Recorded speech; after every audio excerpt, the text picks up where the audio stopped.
All right? So these are examples. That leads us to the end, and then we'll take a break in a second. But I want to talk about our functional groups.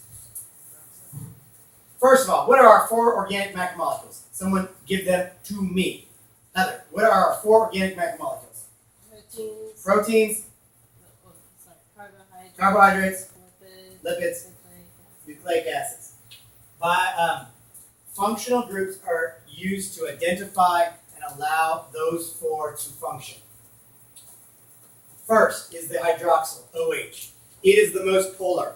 I had a few students come in after school today and we really banged out what is polarity. You really need to get familiar with that word.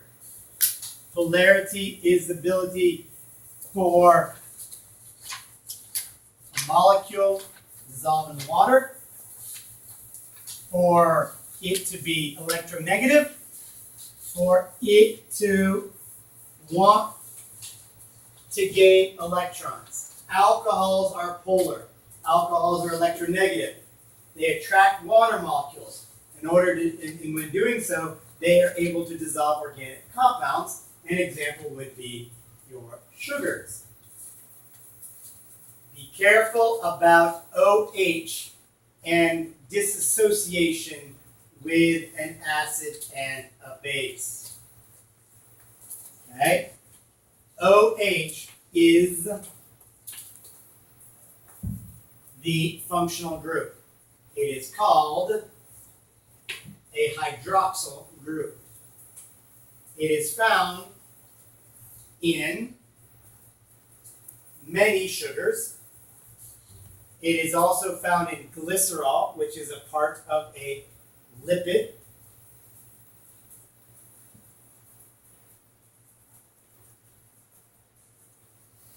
Yes, those are where you find them. Hydroxyl. Okay. There's also,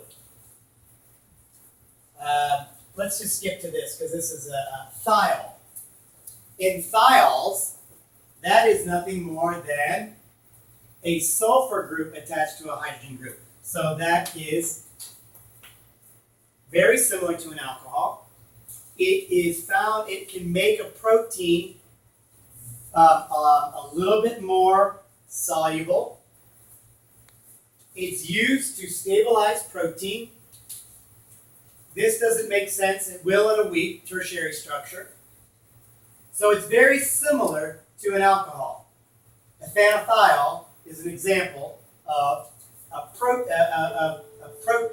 compound that has the ability to have, and let me just explain this. If this is a protein, you're going to have this inner part of the protein non-polar. The outer part is generally considered polar. But inside this non-polar group is going to be a thiol group that helps keep the slightly water-soluble middle. There's a slightly water-soluble middle enclosed in a non-water-soluble middle. You can't completely have a non-polar middle of a protein. You need a little bit of it to be polar, and that is where the thiols come in. So it stabilizes the protein. We'll get in way more into it when we talk about proteins. I just want to introduce the functional groups. What is that ion piece? Biological Importance. I was thinking impossible to stabilize. That's what I thought. Yeah, that's what I thought. Importance. Okay. Okay, let's just crank a couple more out. What else would you guys already know? You know your phosphate groups for nucleic acids. PO4 negative. So we'll get back into it, but a little review.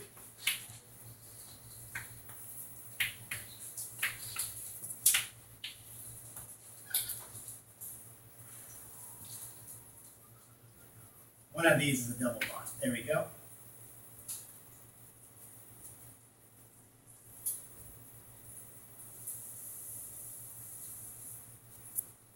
Yeah, that's right.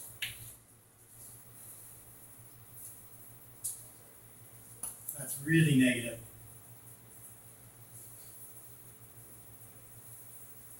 The idea of a phosphate group is used in nucleic acid to give acidity or negative charge to the DNA structure.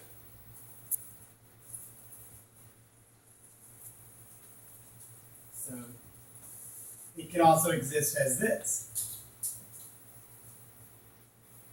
Okay? So phosphate group is very important to add a little bit of polarity to a DNA molecule. Read Campbell, this is all in chapter 4. Is that PI and phosphate? PI, oh, good question. PI is inorganic phosphate.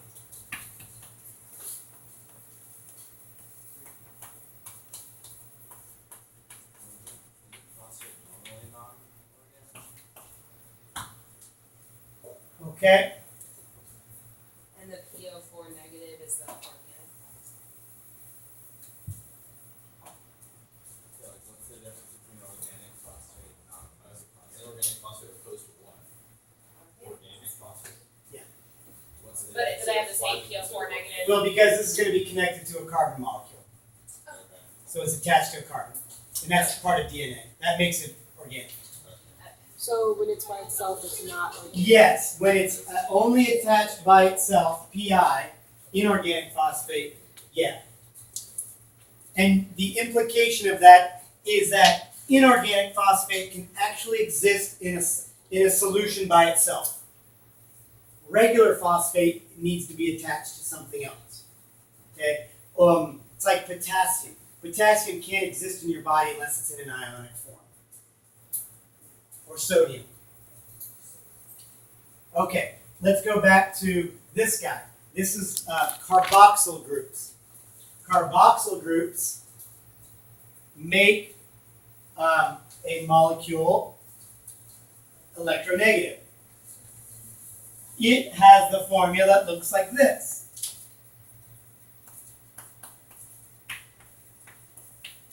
Okay? You've seen this on protein, amino acids.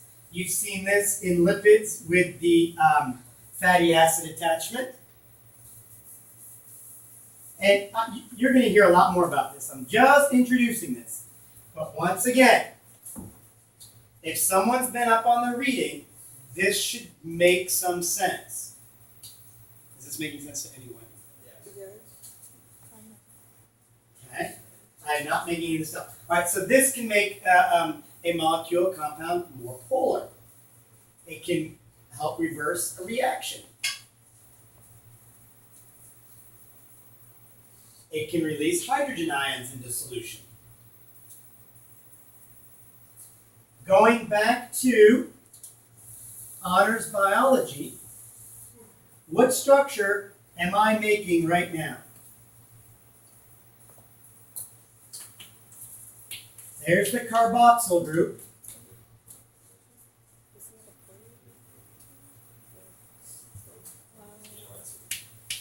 Yeah, Protein. I was right. Yeah. I mean, where's the R group though? It doesn't look on the C Wait, is this acid? There'll be stuff coming off that. What is that? amino It's acid. an amino acid. It's a subunit of a protein. Here's the carboxyl group.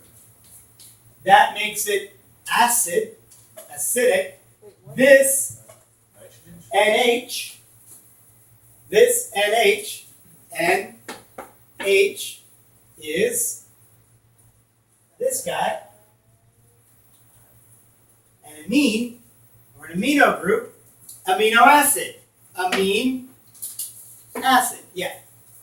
The nitrogen should only have 2 hydrogens, shouldn't it? Because nitrogen only bonds 3 times.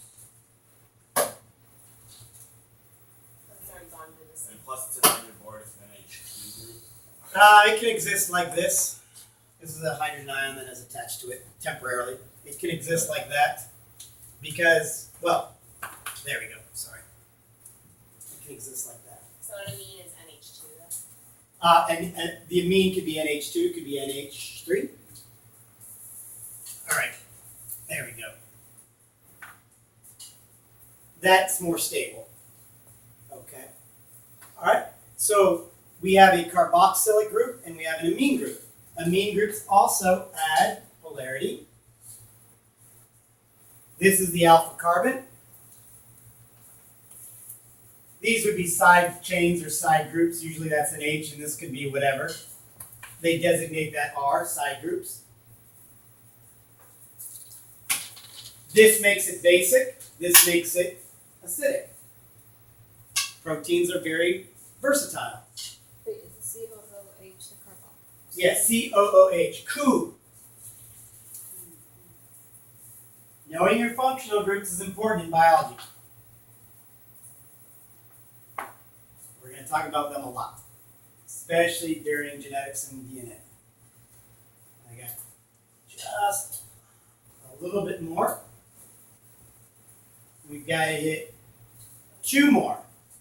Yes. You said this one adds polarity too, but at the bottom it says it's base. Oh, never mind. Okay, I was thinking acidic, but never mind. We didn't say that. And then finally, let's talk about our carbohydrates. Wait, this is There's carbonyl groups. Ketone versus aldehyde. Carbonyl, some people say carbonyl, is just C double bond O. C double bond O, OH is carboxyl. C double bond O without the H is carbonyl. Are you following? Hang in there. So, we're almost done. 2 minutes. I know this is a lot. I basically did the entire chapter 4 Campbell's book in an hour. Okay? So, if this is the carbohydrate,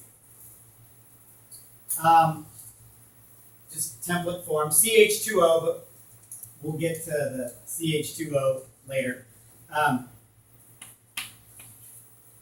That would be a carbonyl group in the monosaccharide or the carbohydrate. It can also exist like this, and you're going to love this. Okay? See the difference? Here the C double bond O is in the middle. Here the C double bond O is at the end. But this is not a carboxyl group because this is missing an oxygen right here. They're very similar. So this is considered a ketone, and this is considered an aldehyde. Both are carbohydrates. I'll be very impressed. We talked about this earlier today, about 40 minutes ago.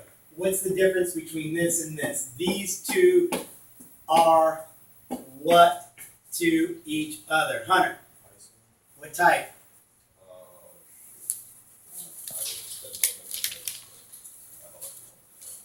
Selena? Structural isomers. Good for you. These are structural isomers. Now you can see the importance of this. Okay? And in some cases, anyone know anyone who is diabetic? There are certain people that are diabetic that can give off a garlicky smell to them. Not everyone, but some can give this garlic smell off to them that are diabetic because they are also suffering from alpha ketoacidosis, which is a buildup of too many of these guys, ketones, in their body based on their diabetes. Take 10-minute break, 12 o'clock we begin. Good job. If you want the notes, That was all chapter